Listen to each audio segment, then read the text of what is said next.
Shalom, shalom, everyone. This is Yisrael with another Sabbath day class that we're having. This is our weekly Shabbat class.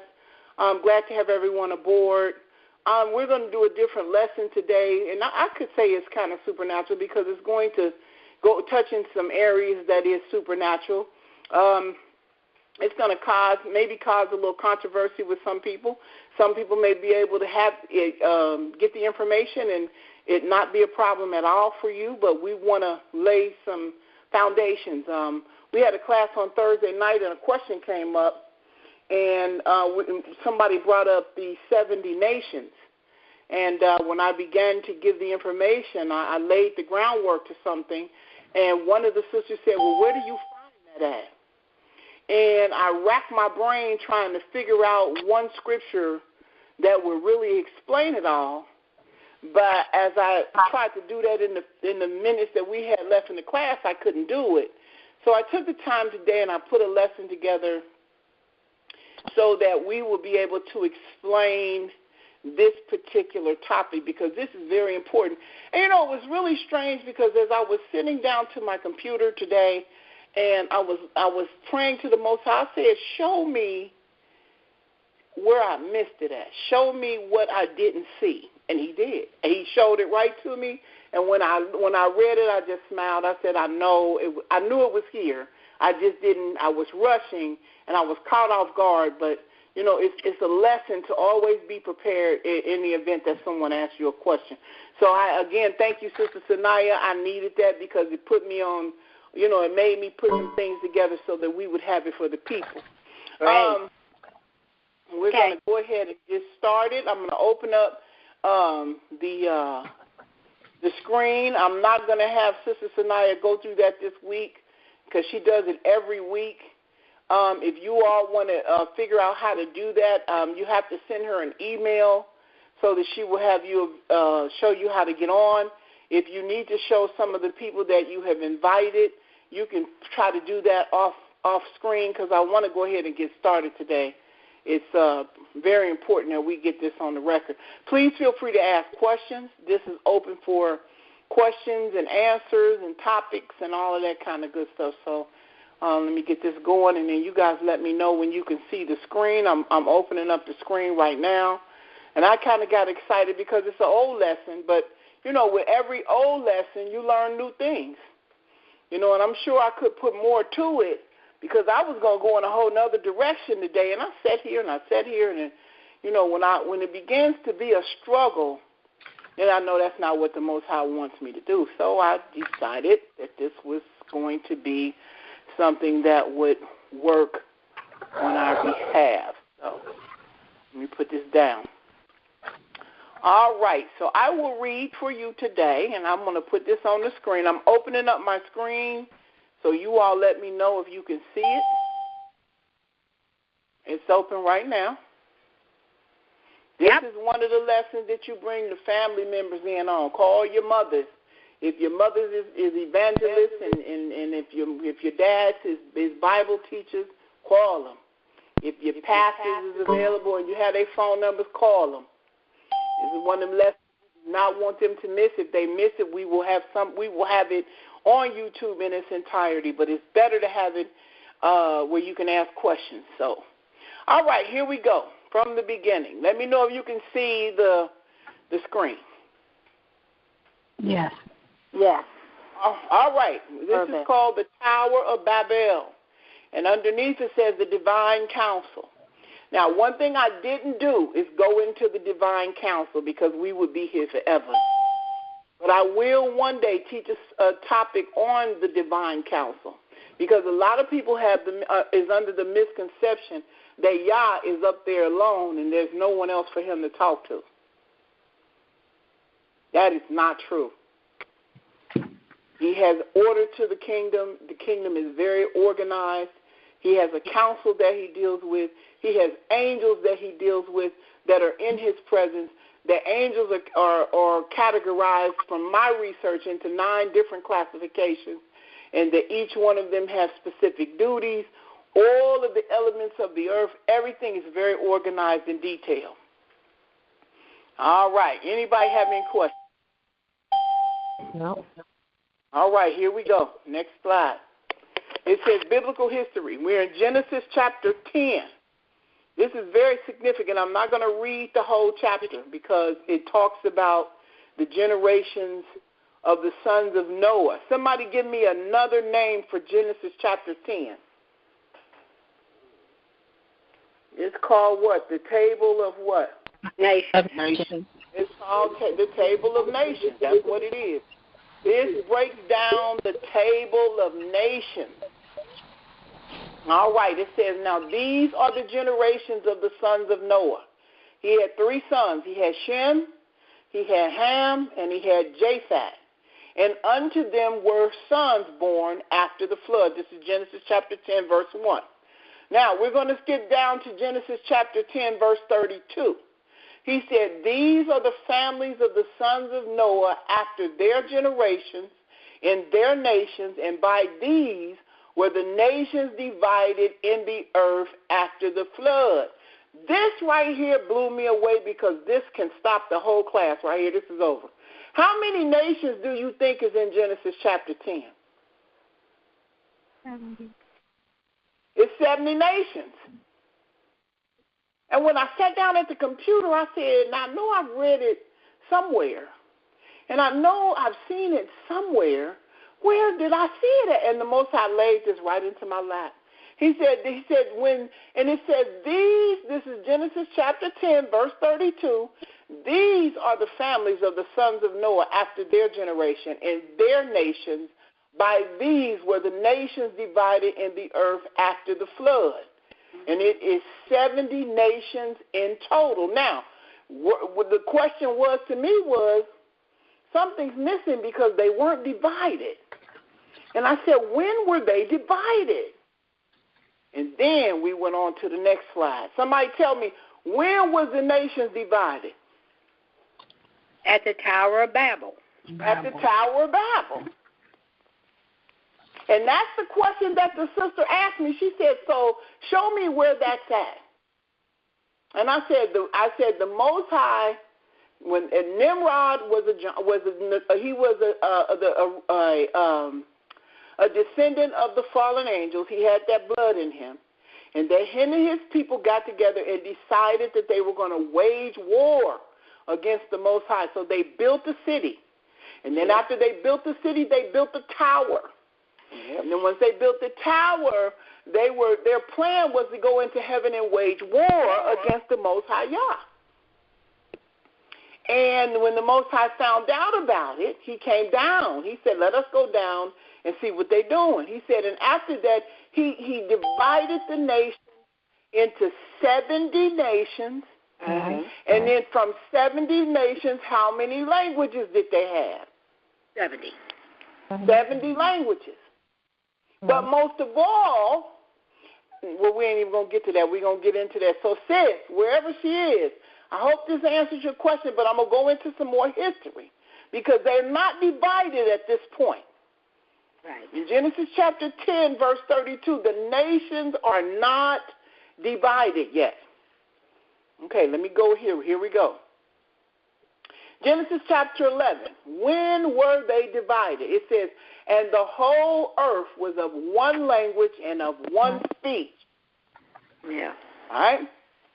The whole people, when it came to pass, as they journeyed from the east, watch it, who journeyed from the east? The people that were mentioned in Genesis chapter 10. And they found a plain in the land of Shinar, and they dwelt there. He said, and verse Genesis chapter 11, verse 3. And they said one to another, go to, let us make brick and burn them thoroughly.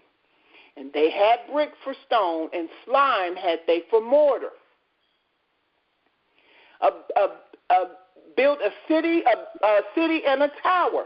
And they said, go to, let us build us a city and a tower whose top may reach unto heaven. And let us make us a name, lest we be scattered abroad upon the face of the whole earth. So they were not scattered yet. Right. Mm-hmm. All right, so they want this is just a rendition of what somebody thought it looked like. But we know that it wasn't just a tower. Watch. Here's another rendition of what they think it looks like. All the pictures came off YouTube. Nobody knows for sure. People are just drawing what they thought it may have looked like. It says, verse 5. This is Genesis chapter 11, verse 5. It says, Yah came down to see. And the Most High came down to see the city and the tower which the children of men built. They have united. And the Most High said, behold, the people is one, and they have all one language. And this they began to do, and now nothing will be restrained from them which they have imagined to do. The different languages. Let us go down, and there confound their languages, that they may not understand one another's speech. Who was he talking to? He was talking to angels or the gods that he was taking down with him. He was talking to somebody in the heavens, right? Right. Right. Because he was bringing them with him. He said, come, let us go down and confound their languages, that they may not understand one another's speech. Council. Brother Donnie, I said the council. Watch what he said. Who was y'all talking to? Psalms 82:1 says that Yah standeth in the congregation of the mighty, and he judges among the gods. Let's keep going. I just want to throw that in there. Here we go. He said they are being divided now. Here we go. So from chapter 10, verse 32, up into chapter 11, verse 8, this is when it starts. So the Most High scattered them abroad from thence upon the face of all the earth, and they left off to build the city. All right, now here we go. A place called Babel, verse 9. Therefore is the name of it called Babel, because the Most High did there confound the languages of all the earth, and from thence did the Most High scatter them abroad upon the face of all the earth. How many nations was it? 70. 70 nations. 70. How many languages was it? 70. 70 languages. I hope this is on here, because this will give her the information that she needs. Everybody kept saying, prove it. How you know it was 70 nations and 70 languages? Because in Genesis chapter 10, there are 70 nations listed. Now, we're going to find out what happens next. Now, this is a more detailed version of what happened. The book of Jasher's account. Yep. Jasher is mentioned in the Bible as Joshua chapter 10, verse 13, and 2 Samuel chapter 1, verse 18. So we feel like if it's mentioned, it's fair game. So let's go see what what the book of Jasher said. Yep. One world government. We're in Joshua chapter 9, verse 20. It says, and King Nimrod reigned securely, and all the earth was under his control. All the earth was of one tongue and the words of union. So this was a one world government that he was running. All the earth was under his control, and all the earth was of one tongue. So they had one language. Mm-hmm. What do you think that language was? Hebrew. Hebrew. It was ancient Hebrew, according to the historians. We'll see. Mm-hmm. See what they say. Verse 21. We're in Jasher chapter 9, verse 21. The children of Ham. Now, if you want to agree with me on the internet, you can pull it. You can Google it. The children of Ham. All the princes of Nimrod and his great men took counsel together.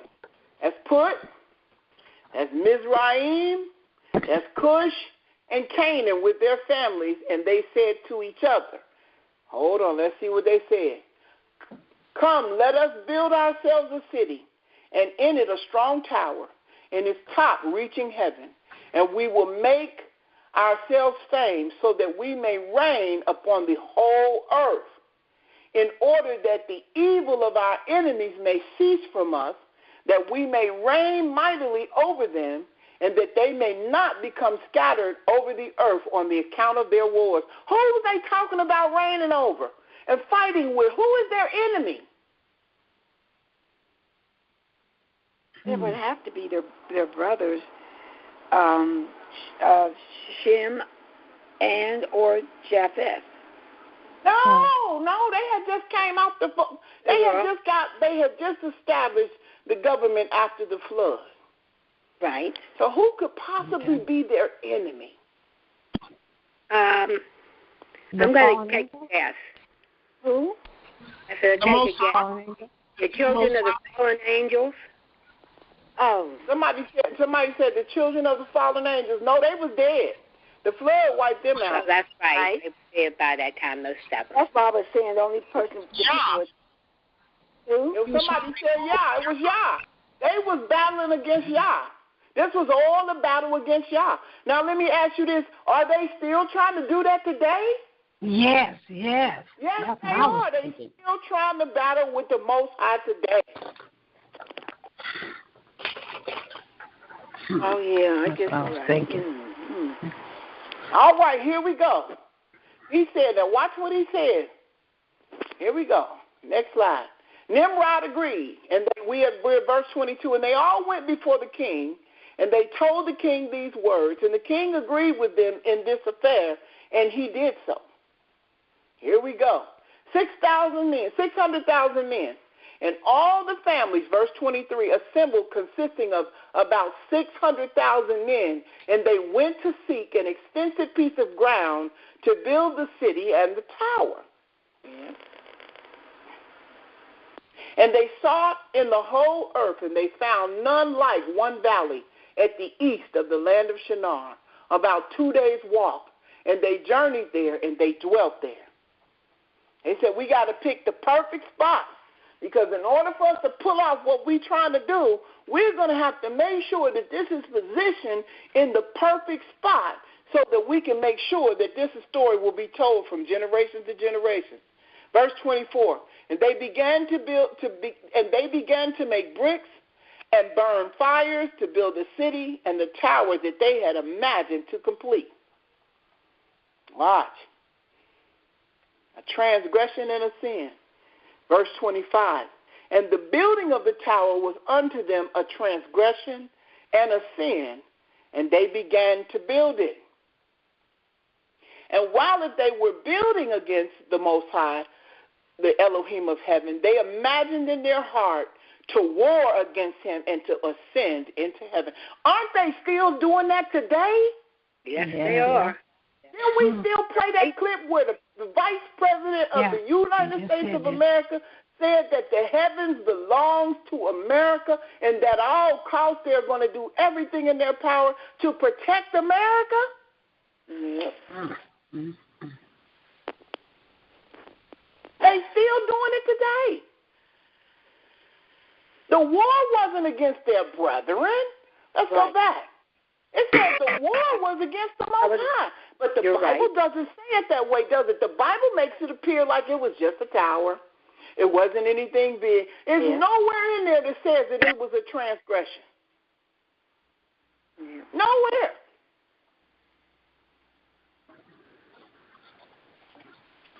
So what do you think the transgression was?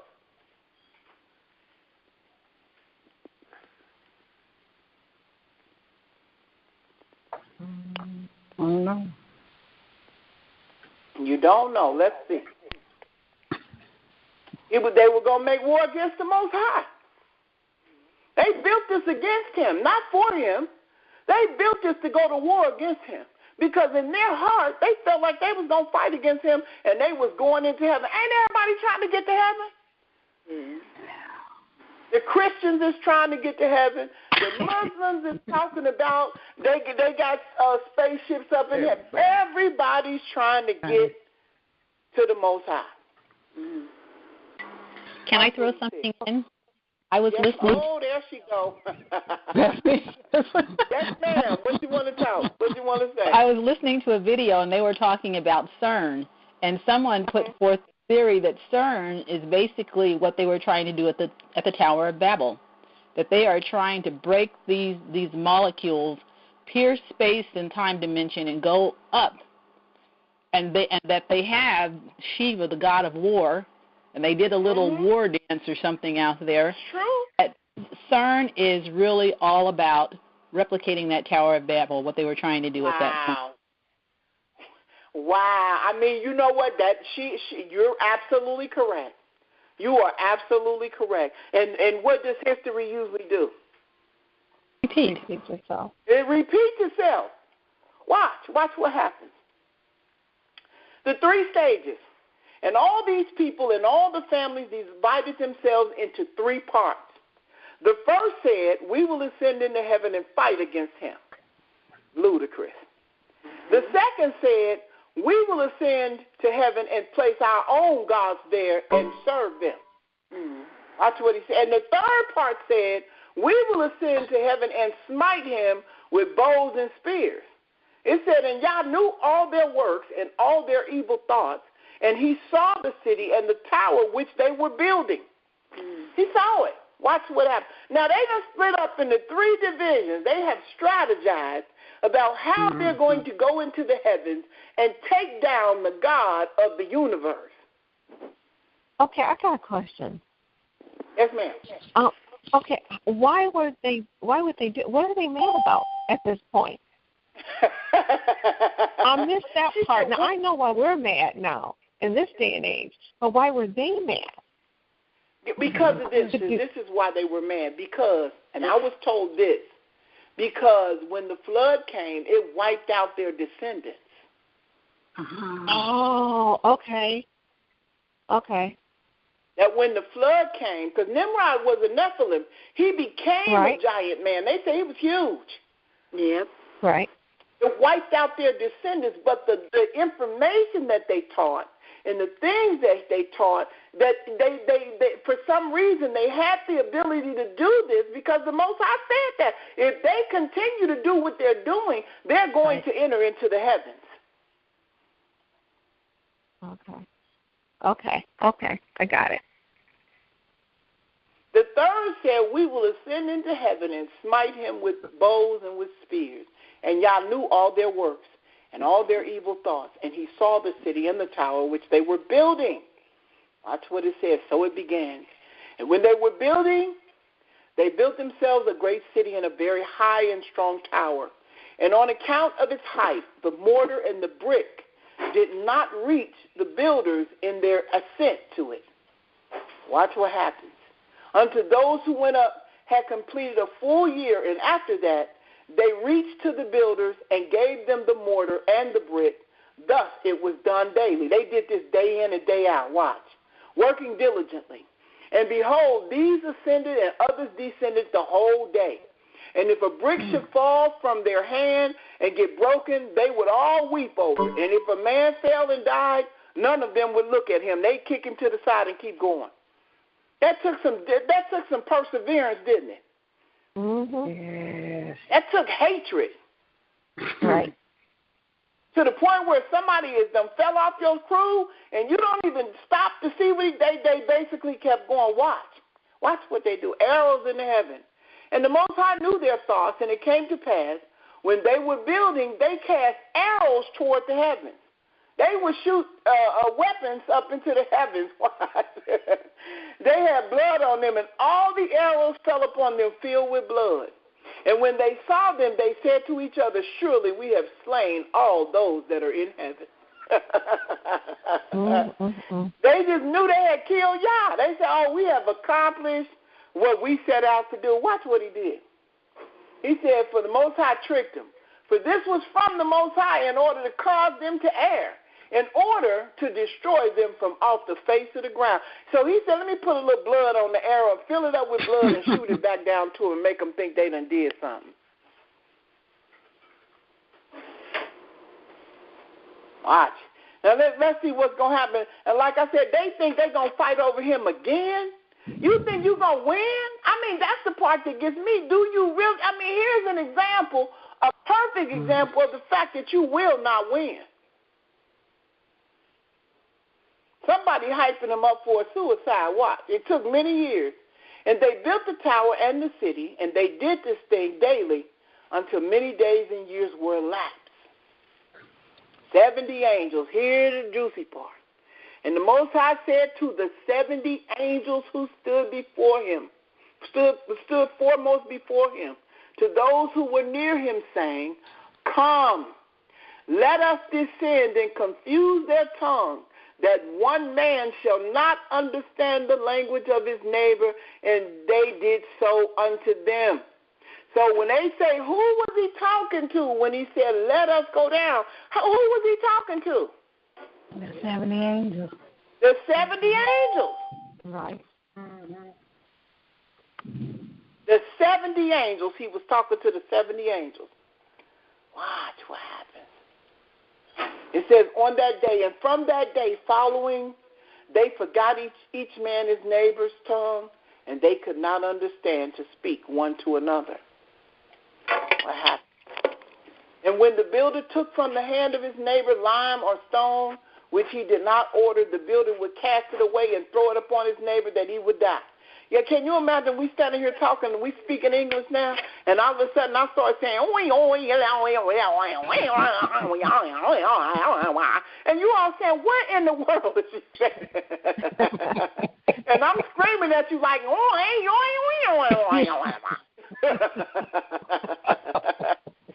He put a monkey wrench and shut all of it down. He shut it all down. They was angry because they couldn't understand each other. Watch. He said, and he killed many men, and they did so many days, and they killed many of them in this manner, because they were so frustrated at what they was doing and the fact that they couldn't understand each other that they basically turned on each other. Watch what happened. The three strategies. And the Most High smote the three divisions that were there. He punished them according to their works and design. Those who said, we will ascend to heaven and serve our gods, became like apes and elephants. Goodness. Somebody said, goodness. And those who said, we would smite the heavens with arrows, the Lord killed them, one man through the hand of his neighbor. And the third division of those who said, we will ascend to heaven and fight against him, the Most High scattered them throughout the earth.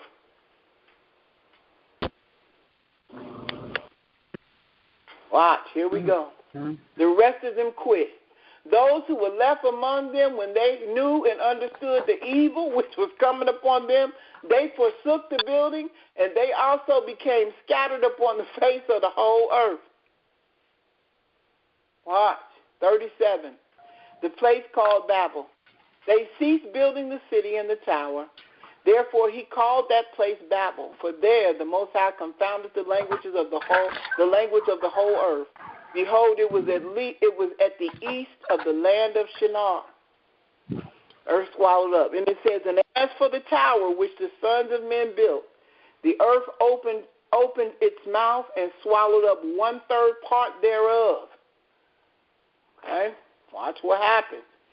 Fire burned it, and a fire also descended from heaven and burned another 1/3.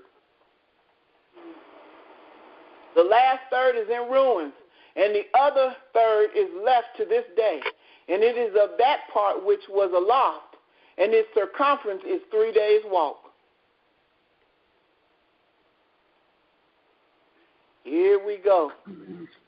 Many casualties, and many of the sons of men died in that tower, of people without number. Any questions at all what happened? You got the short version from the scripts from the Bible itself, and then you got the more detailed version from the book of Joshua. And we have showed you that the book of Joshua is mentioned in Joshua chapter 10, verse 13, and 2 Samuel chapter 1, verse 18. Any questions? They went to war up against the Most High Yah. That's what the battle was about. She said, can you recap the punishment according to their intent? Yes, ma'am. I sure can. I'll go backwards here and let you know what he did. All right, here we go. The three strategies. Here's the three strategies. The Most High smote the three divisions that were there. He punished them according to their works and design. Those who said, we will ascend to heaven and serve our gods, became like apes and elephants. So he turned them into animals, the first group. And those who said, we will smite the heavens with arrows, the Most High killed them, one man through the hand of his neighbor. And the third division of those who said, we will ascend to heaven and fight against him, the Most High scattered them throughout the earth.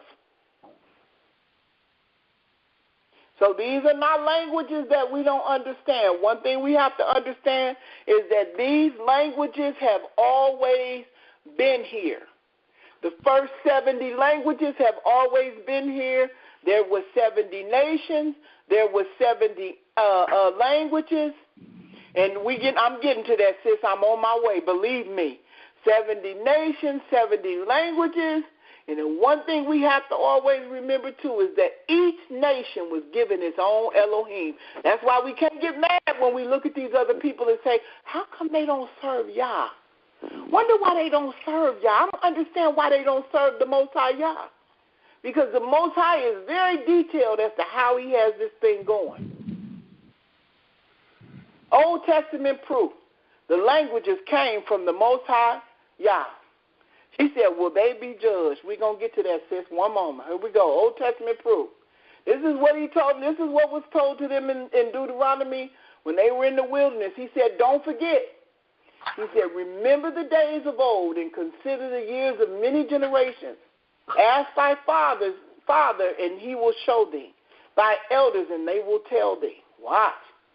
When the Most High divided to the nations their inheritance, when he separated the sons of Adam, when he set the bounds of the people according to the number of the children of Israel. That's it. Let me ask the question. There was no children of Israel at that time.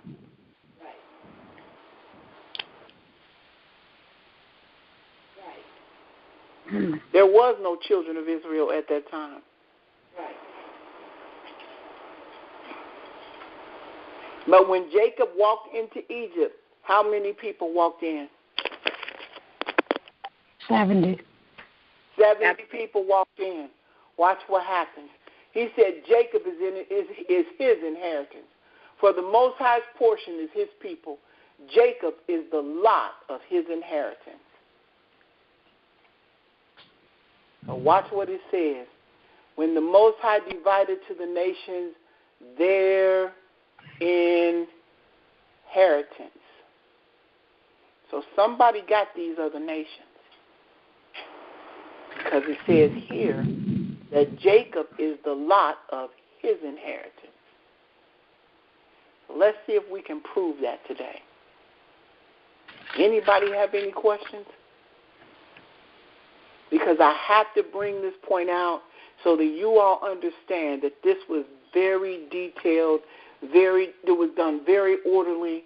The people of the other nations have been designated gods over them, or people or angels who you could say is the nations were divided, and then the Most High put rulers over them. Watch. Mm-hmm. Who was Yah talking to? We know he was talking to the gods. This is what they say the Babylon looks like. This is what the Tower of Babel looks like today. This is the EU Parliament. Just want to throw a picture in there. Anybody have any questions? I don't see the picture. You can't see the picture? No. You'll probably have to refresh your computer because can you all see the picture? I can see it. Yes. But the reason why I had mentioned even the UN when I asked that question is because the UN says that there's 80 nations, but they're talking about, land masses instead of people, right? Well, they can always add a nation. I mean, you know what I'm saying? People come up and say, well, we're a nation now. You know, we've started our own nation. But according to ancient history, the Most High established 70. He established 70 nations and 70 different languages. He did that. Those, you know how they come up and say, well, the people came up with their own language, and they put these symbols together and these letters together. Yeah. And these. No, the Most High gave them the languages that they speak. So he knows the languages that every man speaks on this earth. Glad you brought that up, Sister Sanaya. Let's go into why, because we're going to work our way to the gods. Here we go, languages. He separated their languages into many. For as long as they all spoke the same language, no endeavor was beyond their reach. Here we go, Genesis chapter 11. Table of Nations. Genesis chapter 10 has come to be known as the Table of Nations, for it documents 70 nations / language groups migrating to fill the earth, prodded on by their lack of ability to communicate with each other. There are 70 nations and 70 different languages that originated. Well, I won't get into that, but they were saying that archaeologists have confirmed that these basic details identifying major locations and people groups, although some have been obscured or lost in time. Similarly, linguists have discovered that the number of separate language groups is of the same order of magnitude as the 70 listed in the Bible. Okay. So it's not 70 different types of people or kinds of people. It's 70 different types of languages that these people speak. Well, that you can't. Well, we can't say that. I mean, because the Chinese don't look like us. I do. You know, I think they started out, you know, because Japhet is the progenitor of the Gentile people. Yeah. But we all spoke ancient Hebrew. Ham is the progenitor of what? The dark races, but we all spoke ancient Hebrew. Yeah. Until they decided to do that. Okay, so it's the languages, basically. They're what we all consider Asians at this point, but they're different. They live in different countries and they speak different languages, right? Yeah. Okay. They really do. Well, they call it dialect. Well, I'm gonna show you that. Hold on, watch. Let me get to this. Here we go. The Ring of Truth. Again, some have combined, others are faded into extinction, but the story has the Ring of Truth about it. Now, this is historical. This is my source. I will send it to you if you want me to. Where I got this particular article from, because I don't like to quote things that that I can't back up or whatever. Here's another picture of the Tower of Babel in a different way.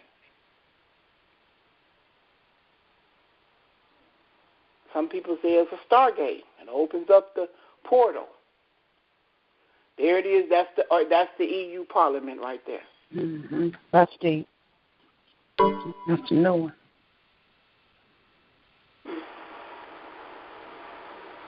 And guess what? When they went over into the war, she said, I'm still stuck on turning people to apes.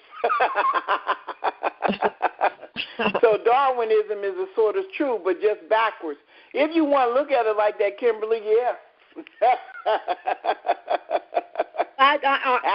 Apes and people are people. No, he turned those people into apes and elephants. Yeah. But doesn't that mean that they're animals? I mean, they're animals now, or apes, instead of people? Yes, ma'am. That's what okay. Just those groups now, not a whole group of people. Like she said, it's backwards. Instead of us being apes and turning into people, those people turned into apes and elephants. Okay. Yep. This is Kimberly. I just had a quick statement because I'm literally stuck on the turning the people into apes, and so I'm just trying to correlate, history and all of these people who, put out this doctrine and Darwinism and all of these different theories. So he could have been onto something, but just backwards. Well, you know what? Their whole premise, Sister Kimberly, is to completely nullify this whole story. You know, Darwinism and all that stuff is to say that there was no God, that we evolved from a source of energy, or we evolved from what do they say, molecules and all that. They want to completely erase Yah out of the picture. And it, like you said, that is very true, you know, that they are onto something. These are the same people that tried to build that tower. Didn't Yah say he created everything? He created everything, and they're just doing it in a scientific manner where they seem like they're being hidden when they bring in science and say, well, maybe this is the way it really was. No, it's the way the Bible says it was. Molecules and all of that stuff he created. All of it is. That's right. He created it all. Because as much as they need a machine down in the bottom of the ground that's accelerating past the speed of sound and all the stuff they're doing, all y'all did was spoke the word. We put all of this stuff in place so that they without this stuff they can't make nothing. No, nothing. No. And you know what? And my lesson that I got coming up is going to be so good. But I just, you look at these same people. These people migrated and went all over the place, and they began to multiply with each other. And like Sister Sanaya said, they started out as the sons of Noah and evolved into these different races of people or different looking kind of people speaking the languages that the Most High gave them. Mm. Is this good or what? If you having problems calling in or being shut out, email me and let me know. Isn't it something that the Most High created the languages? And now they're creating this. And remember, when they went to, Iraq, what was the main purpose of going to Iraq to my advanced class? What were they looking for? Nimrod's DNA. They was looking for Nimrod's body. Because they're trying to bring this back so that when the one world government starts again, all of this will start all over again. They say they got it. They got the DNA of Nimrod. Okay, so what are they going to do with Nimrod's DNA? Make another giant? That's a good question, sis. That's a real good question. And I have another question, if you don't mind. No, go for it. Since Yah created all this, and he created the gods to be over all of these people, then aren't these people serving the very gods that Yah created them to serve? Yes, ma'am. On purpose. Okay, and so as we look at how this is coming together, there's still going to be discipline for turning away from Yah itself originally. For us, not them. Right. And I'm going to get to that. Okay. He's not their God. See, that's what we got to realize. Right. When we see them do the things that they do, they are doing the things that they do because they know not his law. He didn't give his law to them. He didn't give his laws and his statutes and commandments to them. He said, I gave those to you. He said, I gave unto Jacob. He said, in the statutes and laws, he said, and for the other nations, they have not known them. They don't know him. Right. That's why you can go into a Christian church and a Caucasian pastor can stand up and tell you what the gospel is all about and how you need to perform and what it takes to get to know God and how you need to do this to make it happen. And they know nothing about what they're talking about. Right. Because he said, they don't even know me. He said, I've chosen you to be my people. Yes.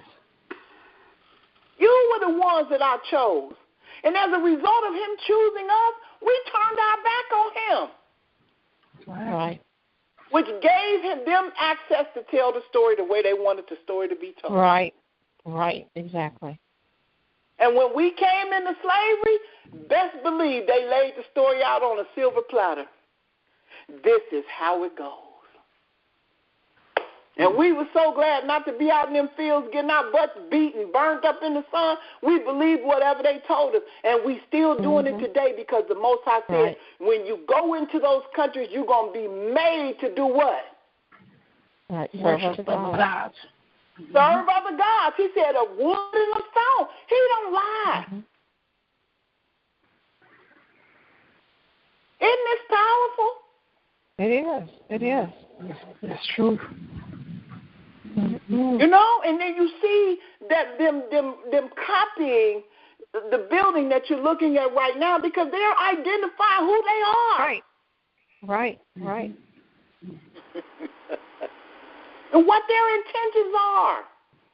And they always telling you a one world government, a new world order, a new world this, and we're going to have a better world, and it's going to be a new. It doesn't include y'all. Mm-hmm. They never mention him. Right. It doesn't include the God of Abraham, Isaac, and Jacob. They bringing their own gods to the table. Mm. And why? Because of what we did.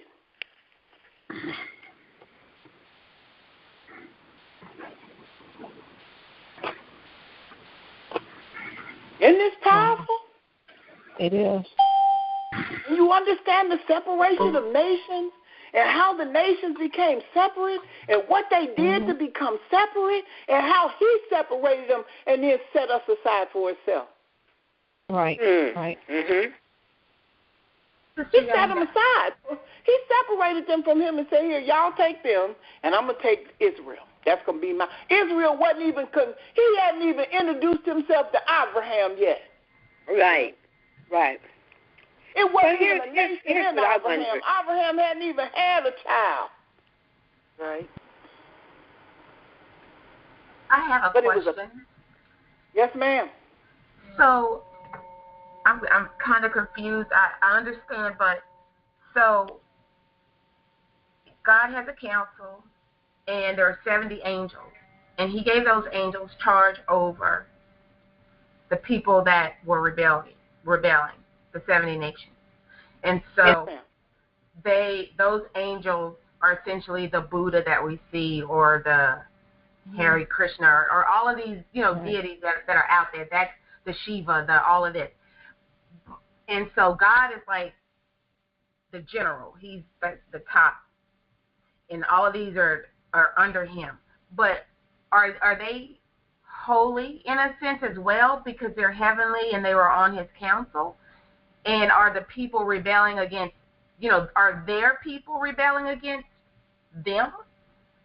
Or are they having them live out the way they're supposed to? I don't understand, like, their connection to the 70 nations, each one of them. Because some of them are wicked more than others. Does that mean they turned away from that God or that practice? Or does that even make sense? Do you understand what I'm asking? It makes a whole lot of sense, and you're not the first person to ask that question, and you know what? It's a very, very good question, and as I go down through the story, I will definitely be able to tell you the names that the people gave the gods or the names that they gave them. But, I'm sure the Most High don't have angels in heaven called Buddha. Right. You understand what I'm saying? Mm-hmm. The deities that he put over the nations, the people are serving them, and they have given them names. All through the Bible, you have different names of deities, and you go down to this one, and they sacrifice children to this God, and they burn incense to this God, or they poured out wine to this God, and they do all that, and the Most High names them. Right. And as you go through history, you'll see that the people have given the deities names so that they could worship them, and these people are worshiping these deities under these names. Like, for instance, Tammuz, that's where you get the Christian cross from. And we wear it on our neck, and people wear it on their neck. I don't have one anymore, thank God. But we wore them on our necks and had them around our necks thinking that they identified with the crucifixion. No, that's Tammuz. And the Most High tells you. He said, looking at these women over here crying for Tammuz. He told Ezekiel, he said, take a look. Look at these. These pouring out drink offerings to him. Right. He said they turn their back because they think I don't see them. He said, but I see them. I see what they're doing. I see exactly what they're doing. And they're still doing. This was Israelites that was doing it. Mm-hmm. And what did he tell you? He said, when you go into the land, he said, keep my laws, my statutes, and my commandments. Don't do what the other people do. Don't serve their gods. He said, and you even had the audacity to pass your children through the fire. You did. I know they do it. Because they damned anyway. They gone. I know they do it. But I told you not to do it. Right. Right. And what did we do? We did it anyway.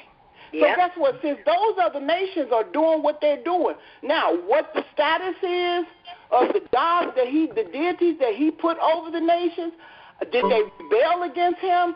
I'm gonna hold off on that answer because, to be honest with you, I have to research more on that to be able to say yes or no.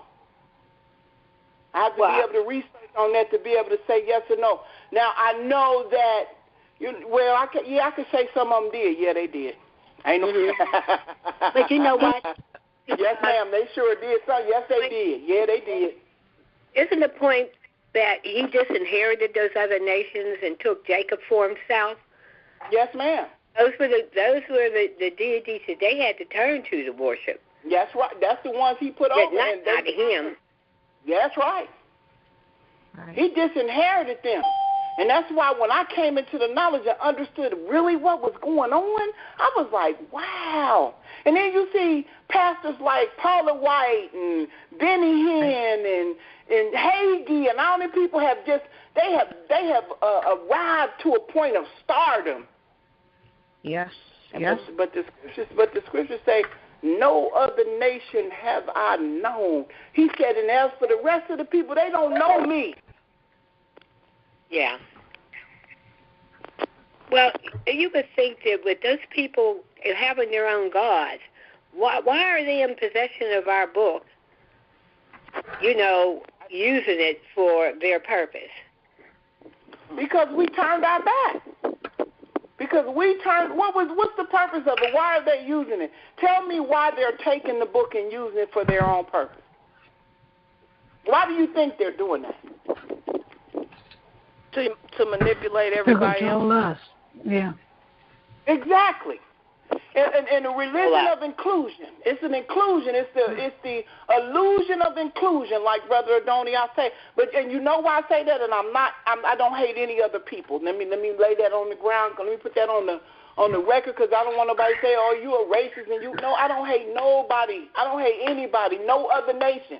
But one thing I can tell you from a certainty, that if y'all, it's not going to work.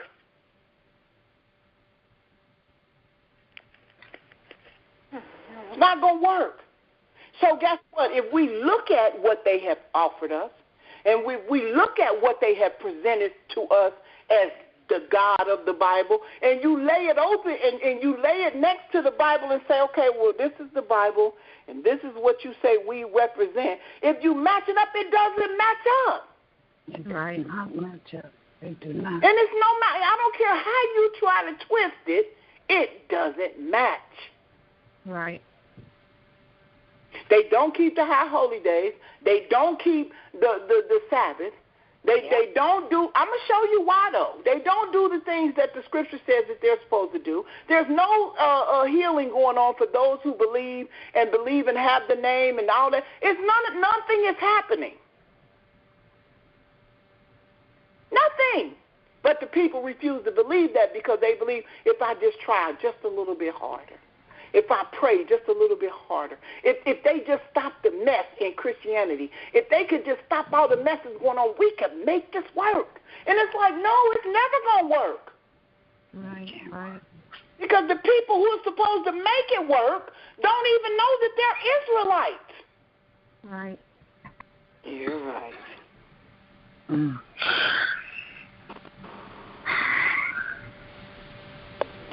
They got the real people in the book thinking they Gentiles. And they have talent on their side. Man, oh man. I mean, every time I think about it, it just makes you say, wow. But that's how the Most High got it set up. It's not anything that they're doing deliberately to deceive us. No, we did this to ourselves. Yeah. He told us. He warned us. If you don't do what I tell you to do, this is what's going to happen to you. And you know what? He don't lie, because we all scattered all over the earth, hated by every nation that we in. Yeah. Yes, we are. I can say that's very true. So we have to take it whichever way they deliver it.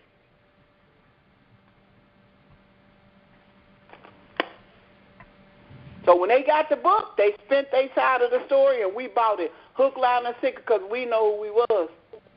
Right. He said, I'm a blindness in part has happened unto Yisrael. And then they bring up that scripture so the Gentiles can come in.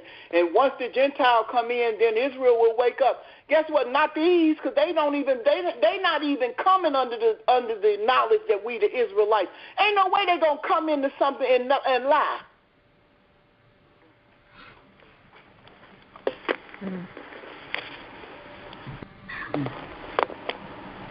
Powerful stuff. When you really understand to the magnitude where this thing is gone, and how the other nations are lining up, and their buildings and their symbols and the things that they do identify who they are and the gods that they serve, this Bible is true.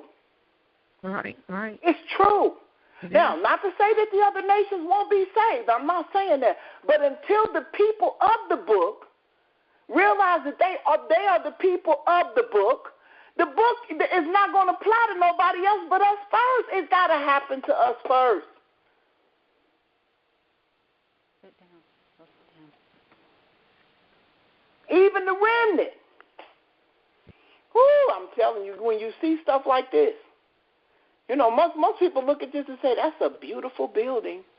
They don't even realize the meaning of it or the significance of it. Right.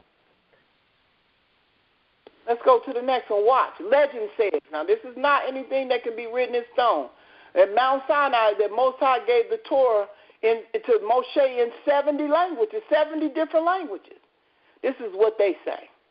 At Sinai, when Yah gave this Torah to Moshe, it is said that Yah gave it in the 70 languages of the world so that mankind might hear, understand, and have a chance to accept the sermons. Now, I have an issue with that, but we're going to get to that at another time. I wanted to make sure I put that in there in the event that you heard that. It's legend.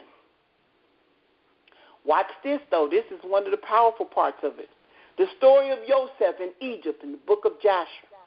Chapter 49, verse 9 through 14. Watch what happens. It says the promotion of Joseph. Now, the officers then got together and went before the Pharaoh. He said, now, wait a minute, hold on now. You can't get this information to this Hebrew boy. This is a Hebrew. Watch what he say. The promotion of Joseph. It says, and all the officers answered the king and said, but surely it is written in the laws of Egypt, and it should not be violated, that no man shall reign over Egypt, nor be the second to the king, but one who has knowledge in all languages of the sons of men. Yep. Watch. Does he not speak Egyptian? He said, now therefore, our Lord and King, behold, this Hebrew man can only speak the Hebrew language. How then can he be over us, the second under government, a man who not even knoweth our language? Watch. Verse 11. Now we pray thee, send for him, and let him come before thee, and prove him in all things, and do as thou see fit. See, they didn't want him to have that position. You know the haters. You know the Egyptians, the ones who have been around the king longer than everybody else. I guess they say, how you going to take this dude out of prison and promote him to the second in command when you got all these generals and stuff in Egypt that know the language? We can do what he said do. We can set up that way he said do it. But guess what? How you going to take him? Because he don't know the languages of all men. There's no way. Watch what the Most High do.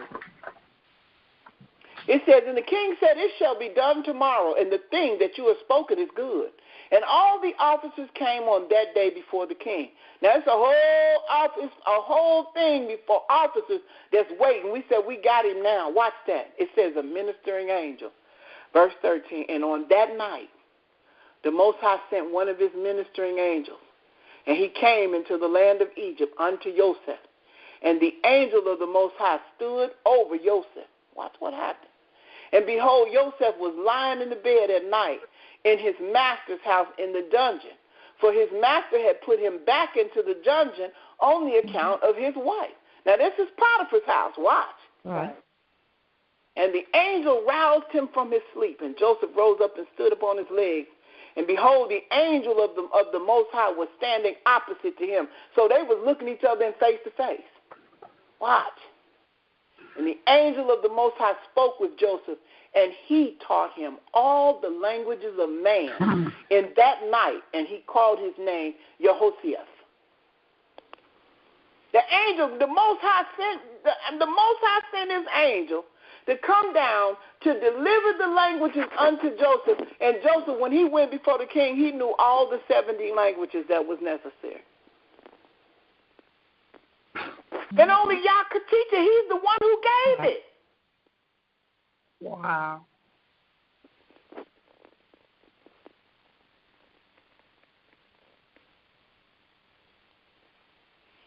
Give you some more. The New Testament, the Feast of Pentecost. You know we done heard this, y'all that's been in church, when the Holy Ghost came down at the day of Pentecost in Acts 2:38, we can recite it with our eyes closed. That's the one thing they drilled that they didn't drill nothing else. Watch. Mm-hmm. The New Testament, the whole earth did, and all Israel, and at least one representative from the 70 nations was there, and what the account calls the mixed multitude. And they accepted on behalf and being a type of representative for their people, so everyone heard in their own native tongue. Acts chapter 2, verse 5. Every nation under heaven, and there were dwelling at Jerusalem Jews, devout men out of every nation under heaven.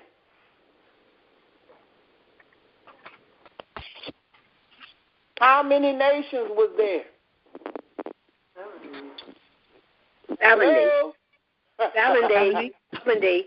nations.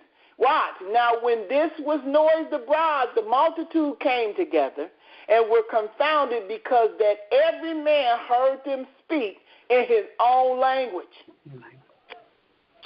And they were all amazed and marveled, saying one to another, behold, are not all these which speak Galileans? And how hear we every man in our own tongue wherein we were born? How did they do it? Because the Most High made it possible, because he gave the languages.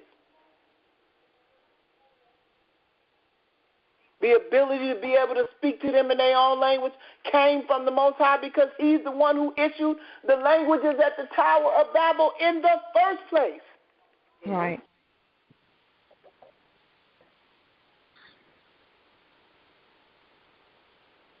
Here we go. We're going to wrap this language part up and get into the gods. And now back to Genesis chapter 11, it says, and the whole earth was of one language and one speech. Guess what? We're going back to that again. Watch what it says. In Zephaniah chapter 3, verse 9, for then will I turn to the people a pure language, that they may all call upon the name of the Most High to serve him with one consent. Guess what language we're going to go back to? Hebrew. Ancient Hebrew. So we're going to leave here speaking English. But when we get where we're going, and the Most High is there, he's going to immediately give us the language, the understanding, and the interpretation thereof. I didn't put the whole chapter on here because we would be here all day, and that's not the points that I wanted to cover. But we will go back to one language.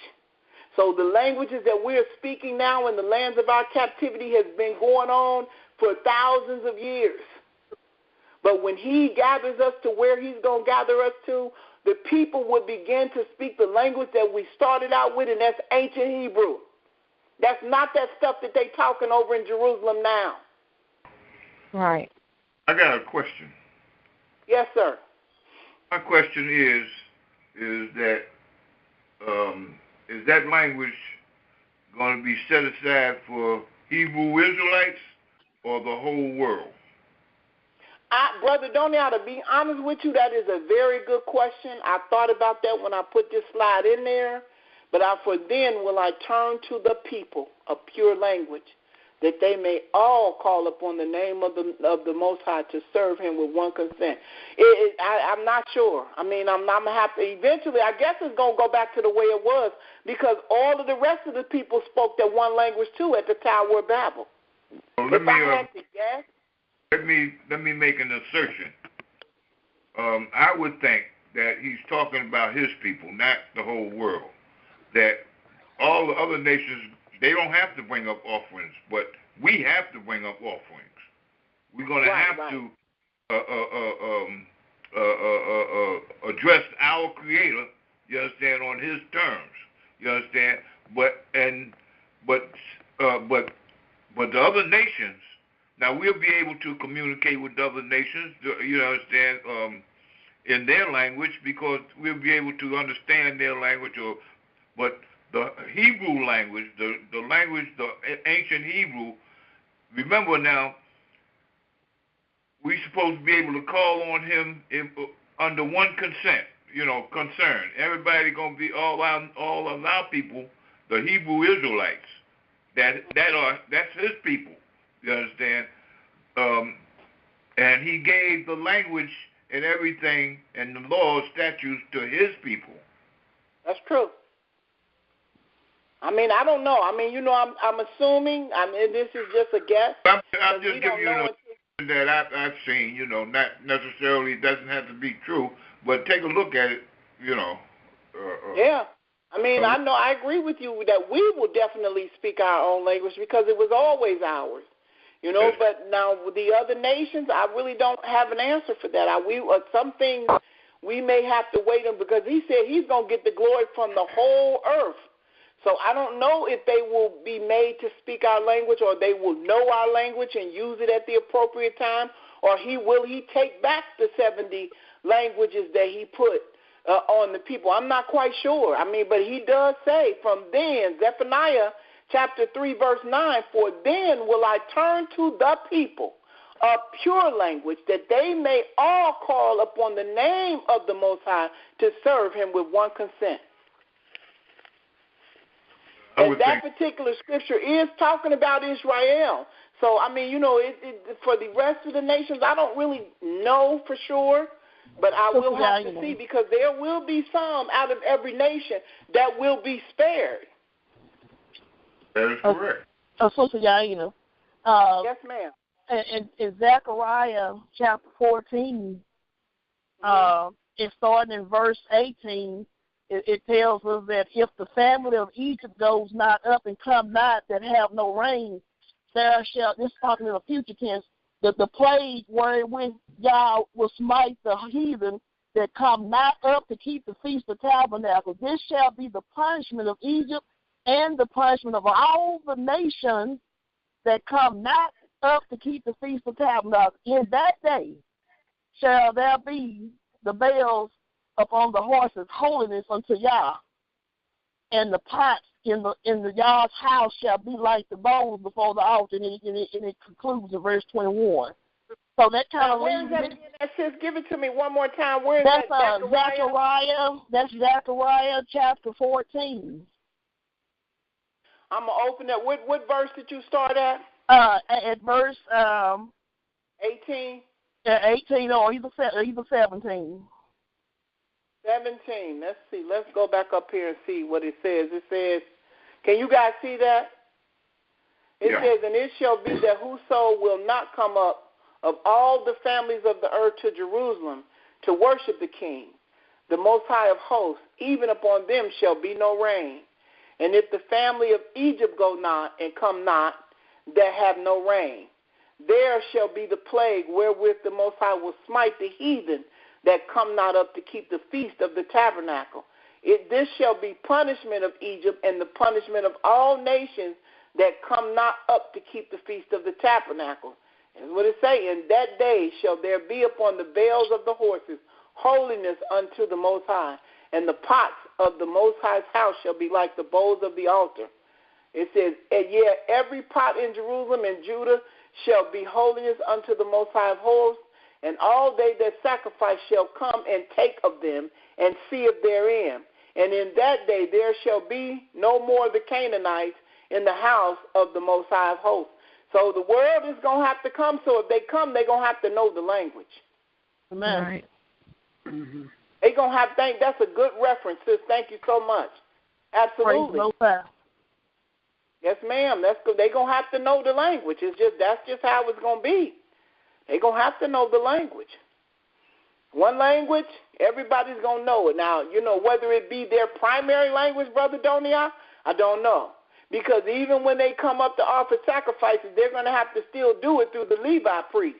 Well, you said that they're going to bring up sacrifices. Is that what that says?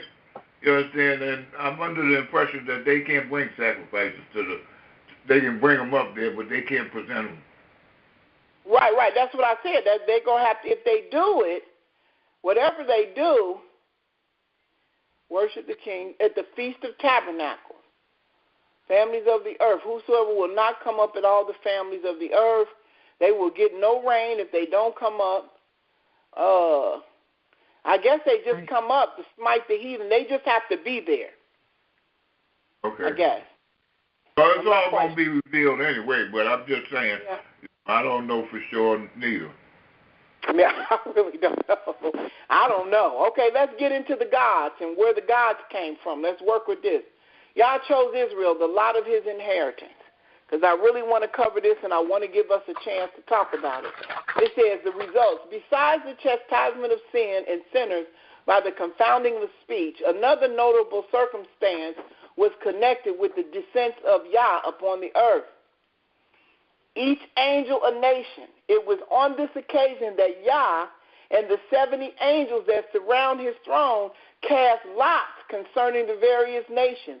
Each angel received a nation, and Israel fell to the lot of the Most High. To ancient Hebrew language, to every nation a peculiar language was assigned, Hebrew being reserved for Yisrael, the language made use of by Yah at the creation of the world. I believe that they speak ancient Hebrew in the kingdom. This is the language of the kingdom that he brought. Watch, here we go. The assignment of the nations. Yah appointed the heavenly bodies to the nations, assigning each nation a different heavenly body through which he governs his affairs. Right. Watch what we say. I said, no. The inheritance that Yah gives the nations in our passage similarly refers to these heavenly bodies and their angels. And I was like, I got to find proof saying that. Deuteronomy chapter 4, verse 19. Here we go. It says, unless thou lift up thy eyes unto heaven, and when thou seest the sun, and the moon, and the stars, even all the host of heaven, should it be driven to worship them, and serve them, which, listen what he says, which the Most High thy Elohim have divided unto all nations under the whole heaven.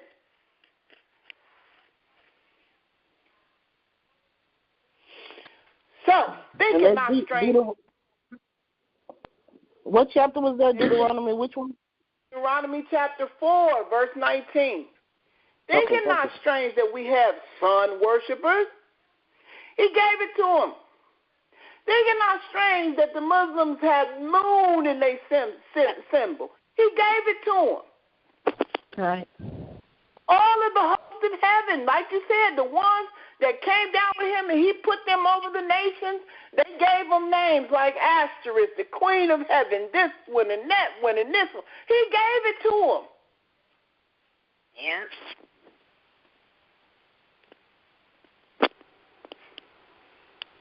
Go into more, any questions?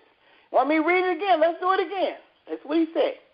Unless thou lift up thy eyes unto heaven, And when thou seest the sun, those are the sun worshippers, and the moon, those are the moon worshippers, and the stars. Some people worship the astrological stars. Watch what happens. Watch. Even all the host of heaven, should it be driven to worship them. He said, don't even think about worshiping them and to serve them. He said, don't even think about serving them. Why? Which the Most High thy Elohim had divided unto all nations under the whole heaven. He put them over. Yep. When I saw that, I said, wow. That's the scripture that I asked him for. Show me in the book. I want to see this. And I was like, wow. Yeah. So guess what? They're doing what they're supposed to do. And guess what? Guess who else doing it now? We're doing what they're doing. Because he told us when we went into the lands of our captivity, we was going to be made to serve what? Other God. Other God. Other God. Yeah. And we are serving other gods, whether we're in Russia, whether we're in Germany, whether we're in Poland, whether we're in Ireland, whether we're in wherever we are, we serving their gods, which he put over. That's why the Almighty told us when we went into Canaan, get rid of them all. That's right. Right. We would go and serve those gods. We would eat that pork and them shrimps and all of that stuff. Is this not good? Does this not make a whole lot of sense? Yep. Absolutely. It explains a lot, doesn't it? It sure does. There's something in there I have a question about real quick. Yes, and that ma'am. is when they cast lots, that was the angels, not Yah among them casting lots and ended up with us. That was the angels casting lots for what was left over from what he chose, which is us, right? I think so. Yes, ma'am, because guess what? He said, I chose you. Right. That's not that so he didn't end up. by accident. He said, I chose you to be my people. Okay, great. So she said, woo. Yeah, that's what he ended up with us, okay? No. She said, that's one that, I'm glad it was us. Woo, you glad to be among the nappy heads, boy. I'm telling what the girl say, happy to be nappy, boy. Amen on that. Woo. Yeah. You know what I mean? I mean, he chose us to be his people. Happy to be nappy. Woo-wee. She said, I hope it just wasn't by accident. No, Sister Cincinnati. He said, I chose you to be a people unto myself. Because if somebody read that one verse, they would think that he was up there with them and casting lots, and he ended up with us. No, he chose Israel to be his people. He chose us, so the rest of them had to choose what was left over. They was, okay. That's right. Watch this. Here go another one. Here's another one. More proof. Deuteronomy chapter 17, verse 2. It says, if there be found among you within any of thy gates, which the Most High thy Elohim giveth thee, man or woman, that have wrought wickedness in the sight of the Most High thy Elohim, in transgressing his covenant, watch what he say, and have gone and served other gods, and worship them, either the sun, that's the other gods, or the moon, that's another god, or any of the hosts of heaven, which I have not commanded. He's calling them other gods. The host of heaven, huh? What? And it be told thee, and thou hast heard of it, and inquired diligently, and behold, it be true, and the thing certain, that such abomination is wrought in Israel. Watch what he said. Then shalt thou bring forth that man or that woman which have committed the wickedest thing unto thy gate, even that man or that woman, and shall stone them with stones till they die. Watch. That at the mouth, verse 6, at the mouth of 2 witnesses or 3 witnesses shall he that is worthy of death be put to death. but at the mouth of one witness he shall not be put to death. Can I add something? Yes, ma'am. To me, this is really important because I would only be willing to accept what comes out of the mouth of two witnesses if people were upright and had a conscience and really did what they were supposed to do. That means you have to trust the people that you live among. They have to be honest and upright, trustworthy, no lying, no stealing. So that means that the nation has to be righteous, as Brother Joniah says. Otherwise, you could have people just condemning their neighbors just because they're mad at them.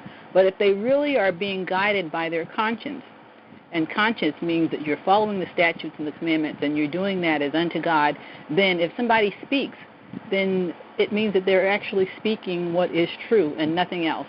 Nothing that's self-serving, nothing that's false.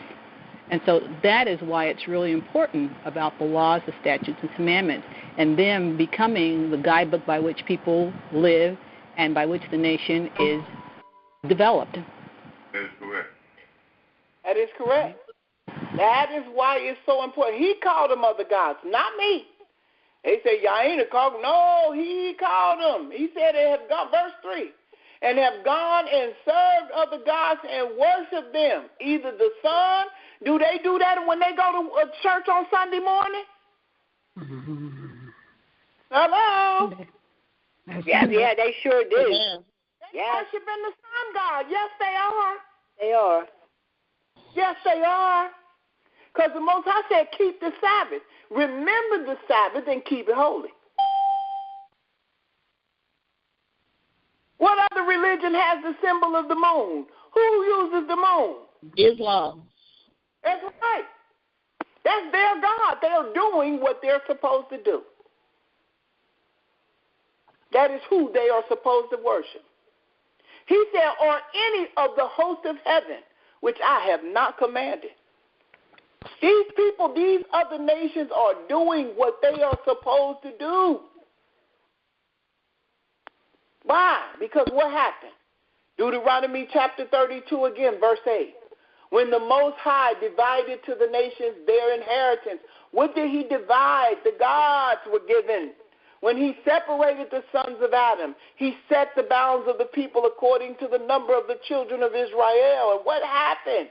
He said, verse 9, he said, for the Most High's portion is his people, and Jacob is the lot of his inheritance. Hallelujah. He chose us. Where are we going to put that at? A couple more scriptures and we finish and we can talk. We had Amos chapter 3. It says, hear this word that the Most High has spoken against you, O children of Israel, against the whole family, which I brought up from the land of Egypt, saying, what did he say? You only have I known of all the families of the earth. Therefore, I will punish you for all your iniquities. That's what? Psalms 147, verse 19 and 20. What does it say? He showed his word unto Jacob, his statutes and his judgments unto Israel. Watch what he say. What down here? He said, he has not dealt so with any nation. And as for his judgments, they have not known them. Praise the Most High thy Elohim. Watch what he say. Last one, and we finish after this one. This is our last one. Isaiah chapter 43, verse 1. He said, but now thus saith the Most High, that created thee, O Jacob, and he that formed thee, O Israel, fear not, for I have redeemed thee. I have called thee by thy name. Thou art mine. Any questions? Because I know you guys got a slew of. Do you understand now the importance of who we are as a people? I mean, I could have went on with scripture after scripture after scripture where he says that he that touches us touches the apple of our eye, of his eye, and that he has set us apart from all the people on the earth. But he said here, no other nation have I known. So then let me ask you the question. The form, and this is just for the form people that came out of Christianity. The form of Christianity that they have offered us with the Paula Whites and the Benny Hinn's and all the other pastors that are of the other nations?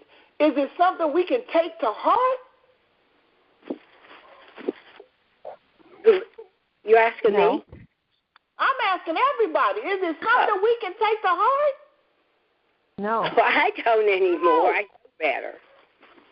Because they got our book teaching us what they want us to know out of it, instead of us knowing, because we don't know who we are. Because we don't know who we are. Right. And I've heard so many black people say, I'm tired of the black church. I'm going to go to the white church because they seem to have it going on better than the black church. And it's far more, they just seem prosperous. And you just look at these people now and be like, oh, my gosh. You rub your forehead with you just don't even know where to, it's like, man, you are just, oh, my gosh, your eyes are just closed. But guess what? It works for them. It especially works for the people of the other nations because they built a whole religion around this thing. This is a multi-billion-dollar industry. Yeah. But that's a deception. It's such a deception. Someone told me once, and it's so true, in America, money is God. So if you're going to another church because they're more prosperous, you are worshiping another God. Guess what? If you're going to a church that's not more prosperous, you are worshiping another God. Yes, Sunday worship. You're still worshiping another God. Whether they poor or rich, he's not there. Can I share a scripture right quick? Yes, ma'am, please. Isaiah 60 and talks about how the Gentiles going to bless God's people. And I'm going to start at 10. It's a long chapter, but I've started 10 to 12. It says, hold on, let me pull it up because I want to read it with you while you read. Where is it? Isaiah what? Chapter 60, starting at verse 11. Or actually, that's at the end. That scripture is at the end time. Yeah. But I just want to share, when you're saying how, we're talking about how he scattered us and how, he cursed us. But I just wanted to share this particular scripture because it gives me encouragement after, knowing what our people have been through and what we're still going through. So okay, I just go for it. Where you going? You go in chapter 10? Verse 10? Yeah, well, I do 10, 11, and 12, just those three. Okay. Unless you want me to start further up. No, you can start wherever you want. Doesn't matter. Okay. It says the sons of foreigners or strangers should build up your walls, and their kings shall minister to you. For in my wrath I struck you, but in my favor I have mercy on you. Therefore your gates shall be open continuously. Thou shalt not be shut day or night, that men may bring to you the wealth of the Gentiles, and their kings in procession. For the nation and kingdom which will not serve you shall perish, and those nations shall be utterly destroyed or ruined. Hallelujah. Praise the mighty God. This is the stuff that they don't talk about in Christianity. Right. You don't hear this kind of stuff. You know why? Because it would just nullify everything that they're teaching. And but like I said, there are some people that are of the other nations that truly have a sincere heart. They truly feel like that they are doing the right thing. And to you, we are not talking to you. We're talking to the ones who really know what's going on, and they're doing it deceptively. Right. And you know what? Everything has to be rerouted because the Most High chose us to be his people. But right now, his people are in captivity. His people are still under the curse. His people are in the religions that they're in, believing that they're somebody else. His people are scattered all over the earth into different nations. And believe you me, all of us are serving other gods. Every last one of us. Because when you go into those nations, what is the first thing they do? They strip you of your name and rename you, and then they give you their gods. That's why he said you're going to be made to serve other gods of wood and of stone. Take them crosses off your neck. I don't care if it's in gold or not. Melt that gold down and make something else, but take that off your neck. Because that T stands for Tammuz. Every time you have it outside, we ain't even going to get in. It's a church here in Cincinnati. And I ain't going to call the name because I don't do that. But when the Most High was dealing with me, I ended up at that church for one reason. I was in business and I was trying to market my business that I was in, and I ended up going to the church, so I thought, for one reason. But it was really for another reason, because that's when he was really dealing with me, and I was seeing stuff. And I was in the parking lot, and the Most High said, turn around and face the front. And I drove my car, and I backed it up, and I faced the whole front of the building. He said, look up, what do you see? And I was like, what do I see? I said, I don't see nothing. And I heard it again, what do you see? And guess what I saw? They have a stained glass window up in the portion of the church where the top of the roof comes to a point. There's a big stained glass window. And within the stained glass window is a pyramid. And within the pyramid is the all-seeing eye. Whoa. It's the black church. Now, this ain't the Caucasian. This the black church. Let me pull it up. I'm going to show it to you because I'm online. I forgot I can show it to you. Let me pull this up. Do you think they know what they're doing? Huh? I said, do you think they know what they're doing? Oh, whoever that glass from may have put that in there and told it to them, and they would know. They know. I was just looking at one online. Oh, my goodness. I can't stand when people mess up God's word. Oh, my goodness. I can't stand it. It drives me crazy. I was listening to one. He was going over Romans 11, and he was calling us black people, black Americans, or not Hebrew, but calling us Gentiles. And he even said that Gentiles are, different colors, different variety. The Ashkenazis over here, they've whited out just because they slept with him and Shem, and that's how they got to be white. And the only other Hebrews are the Ethiopians. But we're a variety of colors, but nobody there that was talking to a black audience was ever Hebrew. Goes and uses Romans chapter 11 and says that we, the Gentiles, the people of the audience that he was talking to, were to make the Jewish people, the one over there in the country now, the Ashkenazis, jealous. And he uses Romans chapter 11, and 12. Okay, but that's the riches of the Gentiles. Where have we, as black Americans, Hebrew, Israelites, been rich? Where were being blessed as the riches of the world? We were never blessed with the riches of the world. That's them that are blessed with the riches of the world, not us. And I'm sitting here and I'm like, I had to take a breath because I couldn't stand it. I couldn't stand it. And the people are looking, and this man knows what he's doing. This man, you would know him. I'm not going to say the name. I totally agree with Yarina. You would know because he was the news. He had to step down. He's saying this to this congregation, and I'm looking at my people, and the only thing I could do is say, people, please, read your book. Read your book. Read your book. Talk to the author that wrote the book. Read the Bible. They won't do it. They won't do it. And it drives me crazy. It drives me, I get so emotional on it because I mean, this is our inheritance. This is what we have. This is the Yahweh serve, and they can't see it, and it bothers me so much. It bothers me so much. It bothers me. Well, sis, you got to understand something. God is. It just bothers me. He's the one who made it not. It bothers me. Don't let it. I know it makes you want to cry, but guess what? The Most High has blinded the eyes of Israel on purpose. That's done on purpose because they're not ready to wake up yet. When they're ready to wake up, believe you me, He's going to wake them up, and they're going to know.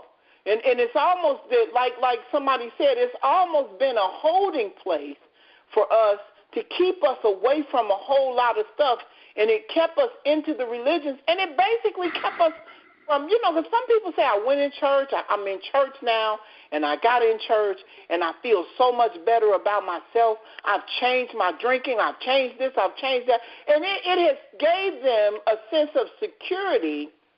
Right. So that they would know, that they would understand what this thing is all about until it's time to wake them up. I'm going to open up the screen now for you to see it. Here's the church. And I was parked in the back. Here's the glass. Here's the glass. Wow. And look at the pyramid. Here's the pyramid, and the All Seeing Eye is inside of the pyramid. Mm-hmm. I said, oh, my goodness. Oh, my. And guess what? Don't say what kind of church it is, you guys. Don't say that online. I don't want that to do. But most of these churches in particular are ran by the Masonic order.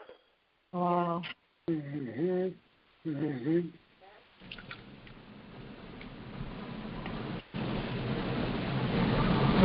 And I couldn't believe it. I was like, oh, my God.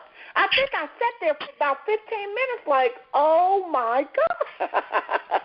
And guess what? And there's your T at the top representing Tammuz. And we wearing that stuff around our neck. We don't understand what it really means. And it's like, wow, it's unbelievable. It is. I couldn't believe it. I was like, oh, my God. And it's just certain symbolisms. My aunt passed away, and she went into a Pentecostal church. She was apostolic, and, PAW and PCAF was the organizations that most of us were under. And, when we went into the Holiness Church, and I was at her funeral. This was some years ago. I just went walking around the room where they have the service. I forgot what they call it, the edifice or whatever. I don't forgot. But when I looked at the stained glass windows, all of the symbolisms and stuff, and I'm like, wow. And I got my mom. I said, come. It was my mother's sister. I was like, come and look at all this stuff. And she was like, oh, my God. It's there. I mean, it's in plain sight. If you do not know, then you do not know. But one thing about this world is ran and operated by Lucifer. Right. This is his world. So the Most High has allowed him to have Israel under those conditions until he wakes up the remnant, because he's waking us up. And as we wake up, we come out.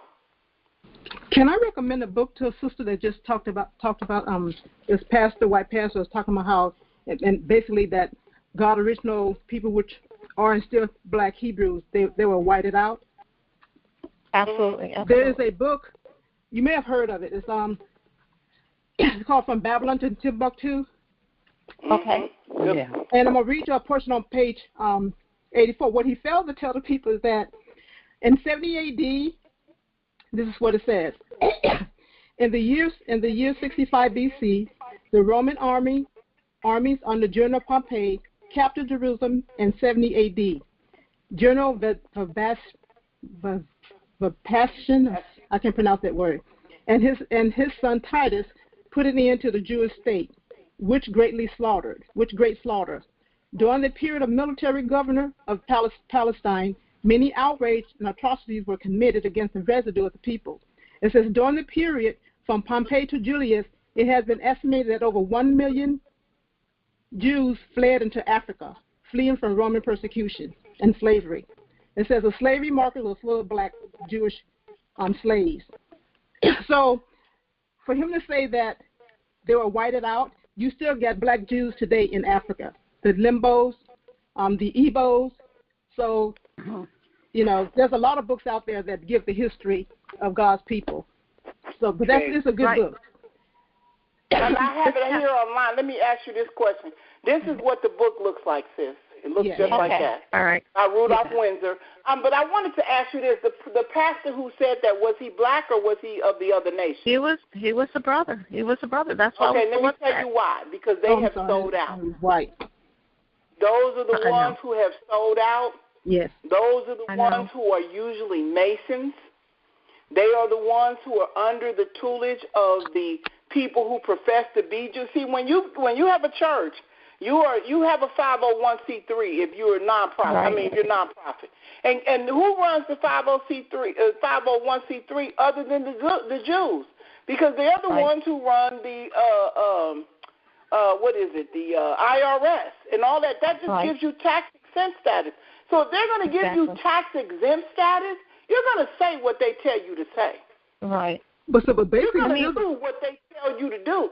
So basically, it's still the white man that's telling him that, though. What I'm saying, it still comes from him. He's the one perpetuating that still. Absolutely. in this particular series for this particular pastor, he had a whole series.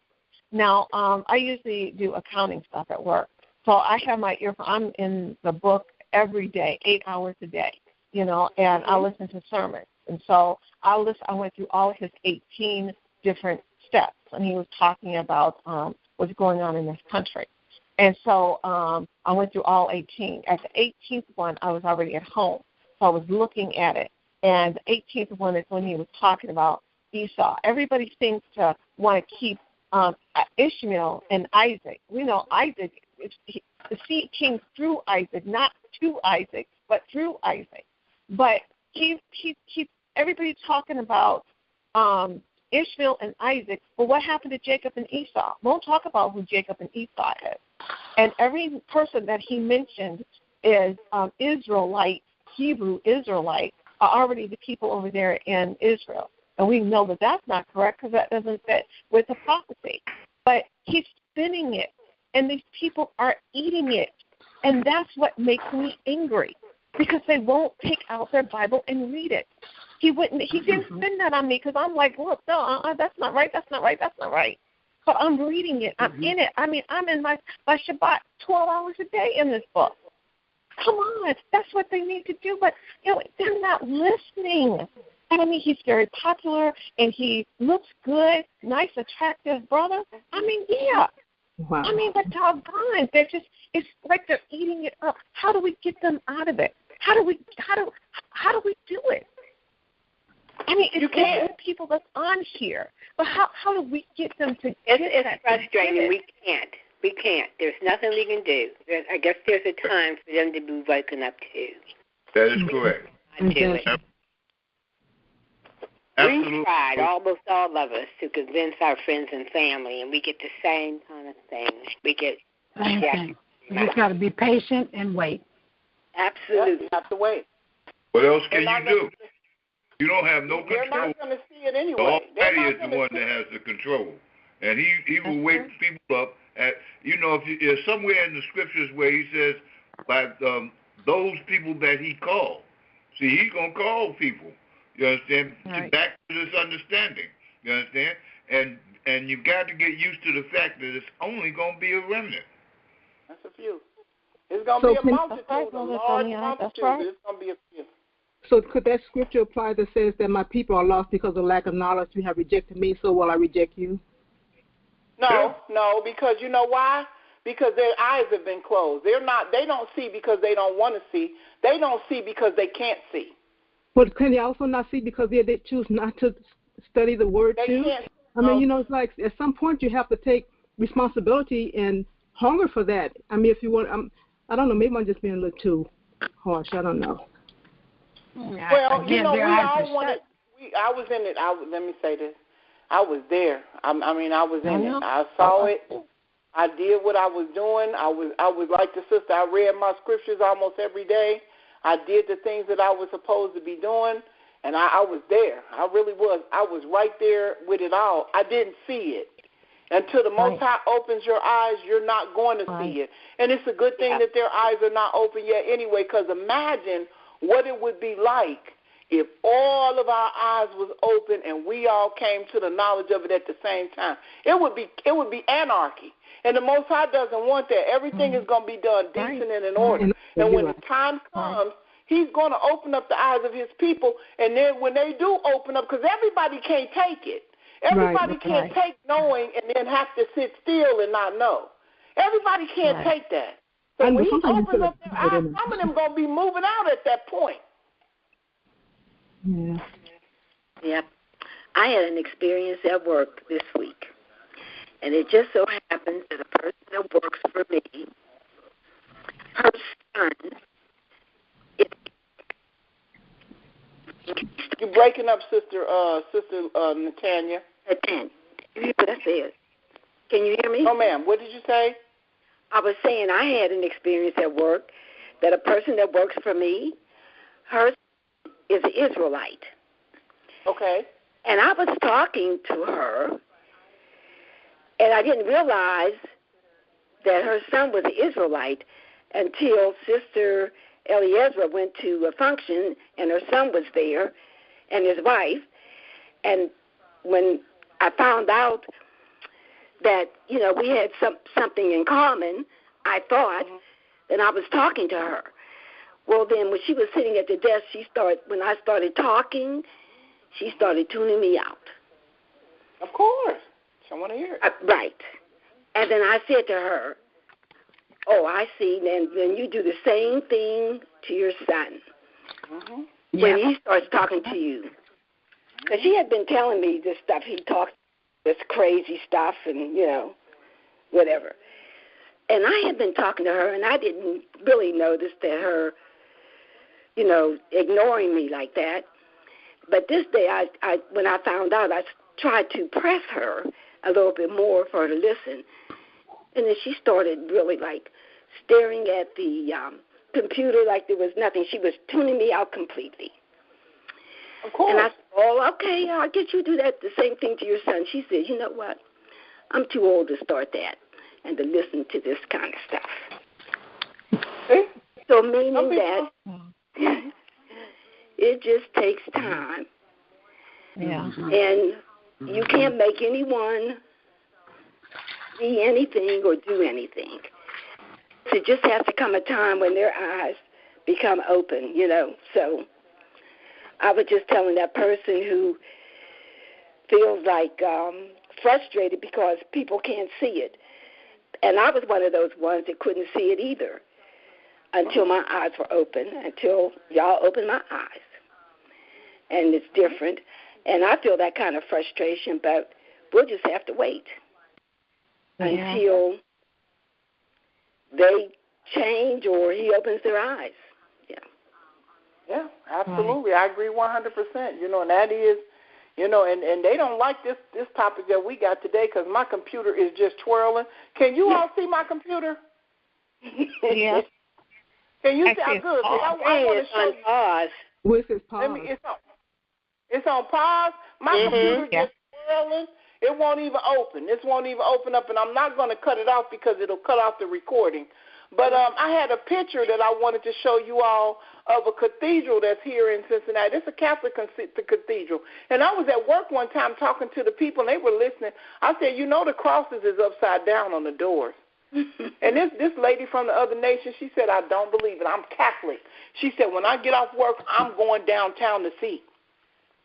I'm driving down there. I said, do that. I said, park right in front and go up to the doors and see the crosses is upside down. And she did. She called the news people. And the news people went over there, well, why are the crosses upside down? And the priest was like, I don't know. That's just how they did them. She said, what do you mean that's just how they did them? Why would they do them like that? So you have to understand that this religious system that we are in is ran by Lucifer. It's ran by him.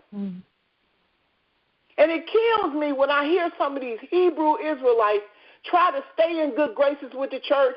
Yeah, and that's why the church don't, to realize what's really going on, the people come against it. It's all the same entity. Right. It's ran by the same entity. It makes it appear like they're against each other, and that they're battling against the church or that the battle is with the church. No, it's all the same entity. But they don't see that either. And people get offended when you say that to them. They're like, oh, no, I can't believe. My sister told me I am not serving Lucifer. That's what you're trying to tell me, that all my years that I've been in this thing, praying and doing, I'm serving Lucifer? She said, oh, no, I'm not. I said, well, some things is too harsh for people to understand. Yeah. So we have to love them to life, and we have to wait till the Most High opens up their eyes because they can't see it, and there's nothing you can do to make them see it because I was in it and didn't see it. And I was upset when I woke up. I said, how come I didn't see this? I didn't understand. Why come I didn't see this? What was I doing that I didn't see it? You was caught up in the emotions, and you was caught up in the little spirit that was up in there. Because one thing y'all don't do is he don't come tickle your spirit and give you no chills for you to run around no church. Not the God of Abraham, Isaac, and Jacob. Right. Right. When he comes, he has been there and left. Yeah. Yeah. I had the most beautiful cross, and it was gold, was tiny with a nice diamond in the middle. And when I was sort of changing, my eyes were being open, I lost it. I lost the cross. Because I would wear this all the time. And I would wear that in a heart. And most people, when they would talk to me, I would always think they would be talking about the heart I wore, but no, they were talking about the cross. Yep. But during this transformation in my life, I lost that cross.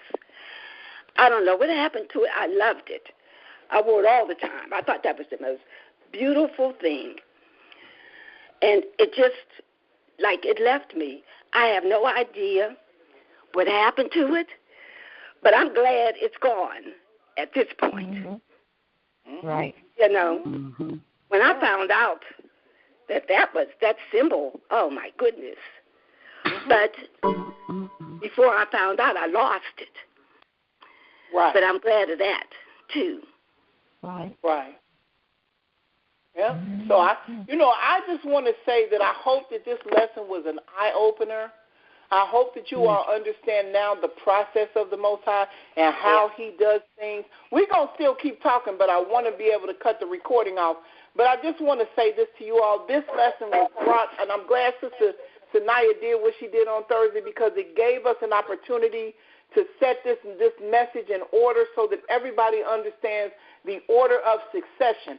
It's the Most High, and then children of Israel are His, and then the other nations were divided into 70 nations with 70 languages and 70 gods over those nations, and those people are doing what they are supposed to do. I remember they did an interview one time with a Nimrod, and they were talking about, the land of Iran and all the things that were going on, and he was like, they were like, so what about Jesus? You don't worship? He said, we don't worship that God. That's not our God. Mm-hmm. And he was very plain about that. That's not the God we worship. Each nation has their own God. And we have to understand that even in America, there's no such thing as Americans. These people came from somewhere, whether they came from Germany, whether they came from Russia, whether they came from Ireland, wherever they came from the land of their fathers. So wherever their land is, those people were given a God to worship, even those in Africa, Cush, Mizraim, which is Egypt, Canaan, Libya, they have their own gods. And we have ours. And our God is the God of Abraham, Isaac, and Jacob. And as we move into next week, I will show you how He became the God of Abraham, Isaac, and Jacob, and then we can go ahead and end this. But He introduced Himself to only 3 men in that whole book, and that was Abraham, that was Isaac, and that was Jacob, and that's how He became the God of Abraham, Isaac, and Jacob. So I just wanted to make that point. I am going to cut off the recording when I come back, when I get back online, but my phone number is still going, so we can still talk.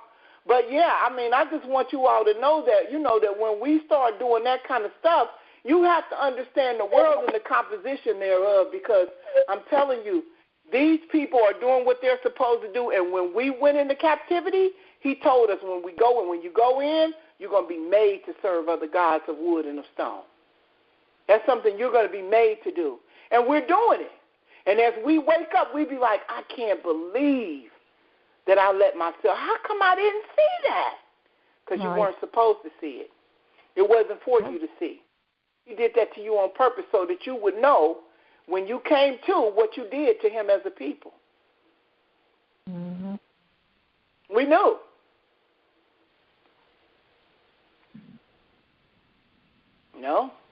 We knew what it was. We knew what we were doing. We knew who we was doing it to. And He made sure, that at the end of the day, we knew what it was. He said, you're going to know what it is and why you're doing what you're doing and why you're where you are. So when you wake up, you're going to realize that I messed up. That's why we're having the 2019 Day of Repentance, because when we lay out, when I lay out to you what we did, you'll know then that it's something that is definitely necessary. And on this note, I'm going to end the recording. I hope everyone has enjoyed themselves. If you want to stay around and talk, you're more than welcome to do that. And on that note, I say shalom, shalom to everybody. Please join us tomorrow on the radio at 3:30 p.m. Eastern Standard Time. Our phone number is 718-664-9551.